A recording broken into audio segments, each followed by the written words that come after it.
Hello and welcome. Batman: Arkham Asylum, A Serious House on Serious Earth is a graphic novel written by Grant Morrison and illustrated by Dave McKean. It was published by DC in 1989, at the beginning of Batman's renewed popularity due to the Tim Burton movie. Its success is well documented, and, in the ensuing decades, it's become an oddball addition to the Batman catalog. As a self-contained piece of work, there's nothing quite like it. As a trivial side note, this graphic novel was one of the inspirations for the popular video game Batman: Arkham Asylum, which has gone on to spawn a variety of sequels. Originally, Morrison hoped Brian Boland, or someone of that caliber, would provide the artwork. Due to the heavy amount of symbolism, Morrison believed the illustrations needed to be grounded with a more realistic pencil. Presumably, this approach would ensure his intent would be fully represented on the page. With Dave McKean, there was Morrison's symbolism compiled with McKean's abstract compositions and interpretations, which made for a complex mix of textures. While both writing and artwork are there to serve the story, this led to a few clashes in storytelling. Possibly, due to these layers and layers, the main criticism of this work is it's a bit too ostentatious and pretentious. At the same time, it's beautiful to view. Over time, that evaluation has lessened. It still is a touch pretentious, as it was produced during a time when Morrison was in full rockstar bad boy mode, but that doesn't deter from the strength of the material itself. The end result is something similar to a movie. There is the screenplay by Grant Morrison, and then the director, Dave McKean, took that story and fused it with his own interpretation and vision. So one has two unique voices working in tandem to produce a story, utilizing slightly different methods. Perhaps the best analogy is David Lynch's adaptation of Frank Herbert's Dune. The story and the intent are the same as the source material, but they are filtered through Lynch's aesthetic and creative sensibilities. It would be difficult to extract McKean's visual contribution from Morrison's words and have a similar result as the final product. The fusion of ideas and images are intrinsically linked, and it would be difficult to argue that they aren't perfectly suited to one another. The plot of the story is somewhat straightforward. On April Fool's Day, the inmates at Arkham Asylum take over the institution. They agree to release the staff unharmed if Batman agrees to take their place. Once inside, Batman is given 1 hour to escape Arkham. He wanders from area to area until he discovers how the inmates took over the asylum. In the end, Batman releases everyone, but they choose not to leave, claiming the outside world is the asylum. Arkham is, in fact, their sanctuary. It's where they and Batman belong. According to Morrison, he didn't want to write another grim Batman story. He intended it to be quite experimental and emotional, rather than a literal or visceral action story. This was somewhat in defiance of the grim and gritty trend that followed in the wake of The Dark Knight Returns. The end result is something that feels like a dream. There is a loose structure and a narrative, but it feels pieced together and given a continuity, much like one does when they awaken from a dream.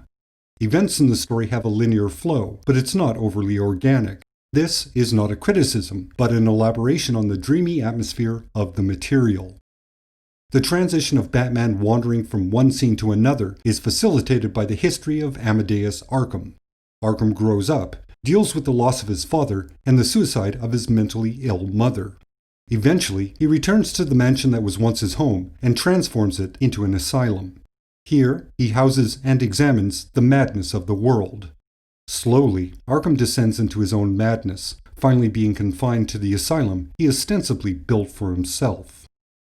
The secondary story slightly mirrors Batman's own journey through Arkham, both the asylum and the presence of the man infused within the mansion's walls. As a result, we have an interpretation of Batman that's unusual. Batman is Bruce Wayne, a man who is self-aware that he puts on an identity to strike fear in the hearts of criminals, which is different than many modern interpretations. That is, Bruce Wayne is a cover personality Batman wears when it's convenient to accomplish specific tasks. Otherwise, he is always Batman. The secret identity is a means to an end, not an actual identity. It's very similar to the classic interpretation that Superman's secret identity is Clark Kent, not vice versa. The costume he wears is a business suit and glasses. Generally speaking, that applies to modern interpretations of Batman. Bruce Wayne is a suit traumatized by the murder of his parents. Batman is the manifestation of that trauma, one who eventually becomes the host personality. This video is brought to you courtesy of these very fine people. If you're not already subscribed to this channel, I encourage you to click the subscribe button and support Overlord Comics. If you'd like to go a step further, click the join button and choose the option most suitable for you. Now, back to Arkham Asylum.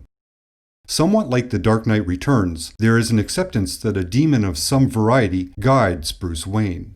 For the purposes of Arkham Asylum, it appears that demon is a variety of complexes that must be acknowledged and addressed. This is essentially personified by the various villains Batman encounters on his dreamlike journey through the corridors of Arkham. Notably, Arkham is surrounded by a circle of salt, which is a practice done to create a sacred space. It's also a form of protection. In this case, it's done to contain Batman once he's summoned to Arkham. This is further substantiated by Arkham's raving, insane vision that a bat haunts the asylum he's created. The asylum itself is, on one level, there to contain or bind that demonic spirit so it doesn't permeate the world. The various obstacles, the rogue's gallery of villains, are complexes for Batman to overcome. By acknowledging and addressing them, Batman and the reader get a fuller interpretation of a personality that feels compelled to dress up like a bat and frighten criminals. The overall package is a spiraling rabbit hole with loads of references and evocative imagery. There are symbols to interpret and debate, and its dreamlike quality is not entirely fluid, for the reasons mentioned earlier. According to Morrison's script annotations, the symbolic elements are the moon, the shadow, the mirror, the tower, and the mother's son. These elements weave through the narrative and influence the sequence of events and the content of the events. For example, Batman and Bruce Wayne, as well as Amadeus Arkham, and aspects of certain villains, could represent all or part of these elements. That is a significant amount of texture, and how it all combines in a rational manner is a matter of interpretation, much like a dream itself.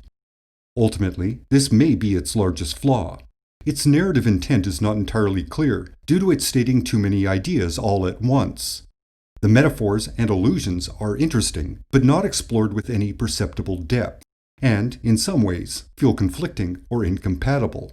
It's ambitious, but its coherency is somewhat suspect. In the end, Arkham Asylum is an abstract puzzle, one where pieces fit together at oblique angles. The final picture one resolves is possibly unique to the reader themselves. Some may see a mess of abstract images and vague, moderately pretentious interpretations of Batman and the villains that challenge him. Others may see a beautiful tapestry, a melding of abstract art and existential symbolism. Regardless of one's opinion, it stands as a unique addition to Batman's history and mythology.